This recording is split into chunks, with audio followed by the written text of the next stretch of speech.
উচ্চ আয়ের করদাতাদের উপর কর হার বৃদ্ধি সৎ করদাতাদের নিরুৎসাহিত করতে পারে এবং কর ফাঁকি বা পুঁজি পাচারের ঝুঁকি বাড়াতে পারে। আঞ্চলিক প্রতিযোগিতার প্রেক্ষাপটে কর হার যুক্তিসঙ্গত রাখা অপরিহার্য। কর হার না বাড়িয়ে কর নেট সম্প্রসারণের মাধ্যমে রাজস্ব বৃদ্ধি অধিক কার্যকর ও টেকসই সমাধান হতে পারে বলে আমরা মনে করি। এসএমই খাতে সহায়তা। এসএমই খাত কর্মসংস্থান ও শিল্পায়নের প্রধান চালিকা শক্তি। এই খাতের জন্য পৃথক ও সহায়ক কর কাঠামো, টার্নওভার কর হ্রাস, ইনপুট ট্যাক্স ক্রেডিট সুবিধা এবং কাঁচামালের উপর ভ্যাট ও শুল্ক যৌক্তিকভাবে কমানো হলে উৎপাদন ব্যয় কমবে, প্রতিযোগিতা বাড়বে এবং দীর্ঘমেয়াদে রাজস্ব আহরণ আরও বৃদ্ধি পাবে বলে আমরা মনে করি। একটা দেশে কিছু ট্যাক্স পেয়ার সারা জীবন ট্যাক্স দেবে আর কিছু ট্যাক্স পেয়ার সারা জীবন ট্যাক্সের বাইরে থাকবে, এটা হয় না।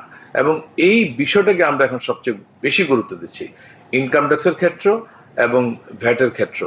আর কাস্টমসে আমাদের যেটা আছে ফাঁকি ঝুঁকি এবং মিস ডিক্লারেশন, এটা খুবই র্যাম্পেন্ট এবং এই র্যাকেটটাকে আমাদের যে করেই ভাঙতে হবে।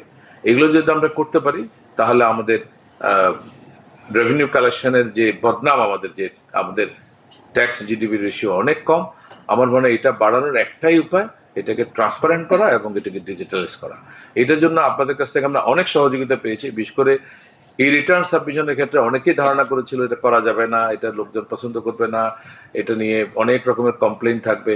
কিন্তু আলহামদুলিল্লাহ আমি বলবো যে অনেক অ্যাপ্রিসিয়েশন আমরা পেয়েছি এবং এটা কিন্তু আমরা সাকসেসফুলি করতে পেরেছি। আগামী বছর থেকে আমরা কর্পোরেট ট্যাক্স রিটার্নটা অনলাইন করে ফেলবো এবং এই অনলাইন হলে আমাদের হাতে চিকিৎসা করা লাগবে না। প্রত্যেকটা ডাটা আমাদের কাছে অ্যাভেলেবল থাকবে। কোন ডিসিশন নিলে ইফেক্ট কী হবে, পজিটিভ অথবা নেগেটিভ, এটাকে আমরা কোয়ান্টিফাই করতে পারবো।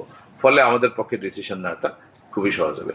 আমাদের প্ল্যান যেটা, কোনো ট্যাক্স পেয়ারকে কমপ্লায়েন্সের জন্য তার ডেস্কের বাইরে যেতে হবে না। উনি ওনার ডেস্কের মধ্যে বসেই ভ্যাট রিটার্ন দিবেন, ভ্যাট পেমেন্ট করবেন, ট্যাক্স রিটার্ন দিবেন, ট্যাক্স পেমেন্ট করবেন। ওনাকে আর ট্যাক্স অফিসে যেতে হবে না। আমাদের ট্যাক্স অফিসের লোকেরাও অকারণে আপনার কাছে যাবে না।